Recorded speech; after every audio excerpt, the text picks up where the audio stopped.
So ఎలా correct చేసుకున్నారు మిమ్మల్ని మీరు? ప్రిపరేషన్ అప్పుడు ఎలా ప్లాన్ చేసుకున్నారు? సెపరేట్ నోట్స్ ఏమన్నా, ప్రతి ఒక్కళ్ళు కూడా నోట్స్ మెయింటైన్ చేయాలంటారు. అండ్ రైటింగ్ అనేది కూడా చాలా important. With in the limited time మనం ఎస్సేస్ని కంప్లీట్గా రాయాల్సి ఉంటుంది, ఎక్స్ప్లెయిన్ చేయాల్సి ఉంటుంది. సో పిక్టోరియల్ రిప్రజెంటేషన్ ఇచ్చారా, పై డయాగ్రామ్సే వేశారా, ఎలా రాశారు, ఎలా చేశారు, ఎలా మేనేజ్ చేశారు? సార్ ఇందాక మీరు అన్నట్టు note making is a very important thing. ఎందుకంటే given the vastness of the syllabus and number of papers, మన దగ్గర ఎంత క్వాలిటీ నోట్స్ ఉంటే, ఎంత కన్సైజ్ నోట్స్ ఉంటే మన ప్రిపరేషన్ అనేది అంత స్మూత్ అయిపోద్ది. Especially the revision part. ఏదైతే ప్రిలిమ్స్కి మెయిన్స్కి మధ్యలో we only get barely 3 months 3.5 months అలా ఉంటుంది. దాంట్లో ఆల్మోస్ట్ 4 GS పేపర్స్ కవర్ చేయాలి, 2 optional papers and also 1 essay paper. దీంతో మళ్ళీ ఆన్సర్ రైటింగ్ ప్రాక్టీస్ చేస్తూ ఉండాలి. సో ఇలాంటి టైంలో కన్సైజ్ నోట్స్ లేకపోతే ప్రిపరేషన్ అన్నది అంత ఎఫిషియెంట్గా ముందుకెళ్ళదు. సో ఎప్పుడైతే first mains I miss by 1-2 marks, అప్పుడు నా దగ్గర నోట్స్ లేదనమాట కన్సైజ్గా. అప్పుడు మై ప్రిపరేషన్ పార్ట్నర్ ప్రణవ్ 2022లో హీ బికమ్ IAS. సో మేమిద్దరం కలిసి ఒక 6-8 months కూర్చొని just we focused on our notes preparation. కూర్చొని కన్సాలిడేటెడ్ నోట్స్ అప్పటికి అయిపోయింది. దాని తర్వాత ఇంకా attempt only minor value additions, ఆ సంవత్సరం జరిగే కరెంట్ అఫైర్స్ ఇన్కార్పొరేట్ చేసుకోవడం, డేటా అప్గ్రేడ్ చేసుకోవడం, ఇలా చేస్తూ ఉండేవాడిని. So that is having that efficient notes help me over time.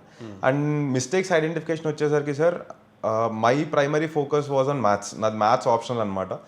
So mains టైంలో 80% of the time I do only my maths. మిగతా ఆప్షన్స్ వాళ్ళందరూ 50-50, 60-40 అలా ఉండేది. అవును. సో జనరల్ కానీ ఒక మ్యాథమెటిక్ ఆప్షన్ తీసుకున్న అతనికి అవుట్ ఆఫ్ స్కోర్ చేసేటువంటి ఆస్కారం కూడా ఉంటుందంటూ ఉంటారు.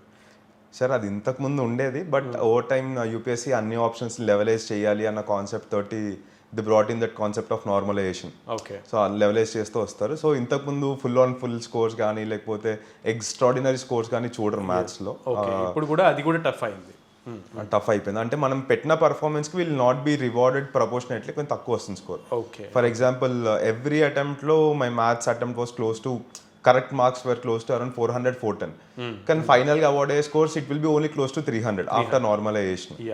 సో అదొక ఇంపాక్ట్ అనేది ఎక్కువ ఉండేది. దాని తర్వాత విత్ రెస్పెక్ట్ టు జిఎస్ వచ్చేసి కొంచెం ఆన్సర్ రైటింగ్ స్టార్ట్ చేశాను. ఆన్సర్ రైటింగ్ ఎక్కువ కంటే డిస్కషన్ ఎక్కువ చేసేవాడిని.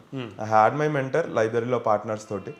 సో ఆ క్వశ్చన్స్ తీసుకోవడం, then I used to explain, okay ఈ క్వశ్చన్ నేను ఇలా అనుకుంటున్నాను. మై మెంటర్ రామన్న అని ఉండేవారు. So he use to explain, అరే okay you're thinking in the right direction అను, లేకపోతే రాంగ్ డైరెక్షన్ కరెక్షన్ చేసేవారు అన్న. సో అలా కొంచెం ఓవరాల్గా I try to reorganise my brain and thinking style. So అది నాకు ఎవెన్చువల్గా హెల్ప్ అయింది since my 2021 attempt. Okay, language ఏం తీసుకున్నారు subject? Sir Telugu sir, mother tongue. Telugu సాహిత్యం. తెలుగు ప్రిపరేషన్ చాలా కష్టం అంటారు, బికాజ్ ఇన్ డెప్త్ రూట్స్కి వెళ్ళిపోవాలి. సో ఆ నోట్సెస్, ఆ బుక్స్ని మా ప్రేక్షకుల కోసం అండ్ మీలాగా ఆస్పిరేషన్ ఉన్నటువంటి వాళ్ళ కోసం ఏమైనా సజెషన్ చేస్తారా? ఏ బుక్స్ తీసుకున్నారు చదవడానికి?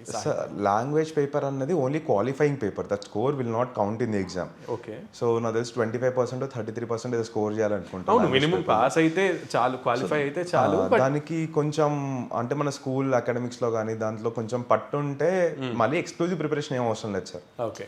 అంటే కొంచెం రైటింగ్ తోటి డిస్టెన్స్ వచ్చేస్తుంది. సో ఒక న్యూస్ పేపర్ ఎడిటోరియల్స్ తీసుకొని ఒక 1-2 hours అలా ప్రాక్టీస్ చేసుకుంటే రైటింగ్ కూడా సెట్ అయిపోతుంది అండ్ కంఫర్టబుల్గా క్లియర్ చేస్తారు. ఓకే. ఎన్సీఈఆర్టీ బుక్స్ మీకు ఎంతవరకు ఉపకరించాయి, జనరల్ స్టడీస్ని కానీ మిగతాని కానీ క్లియర్ చేయడానికి? సార్ ఎన్సీఆర్టీస్ అన్నది they are the foundation stone for UPSC, especially the subject of history. ఇంకా ఎన్సీఆర్టీస్ని బీట్ చేసేది ఏం లేదు. So that will set that base thing. Society పైన ఒక అండర్స్టాండింగ్ కానీ యూపీఎస్సీలో ఉన్న అన్ని సిలబస్ టాపిక్స్ పైన ఒక బేస్ అనేది సెట్ చేస్తుంది ఎన్సీఆర్టీ.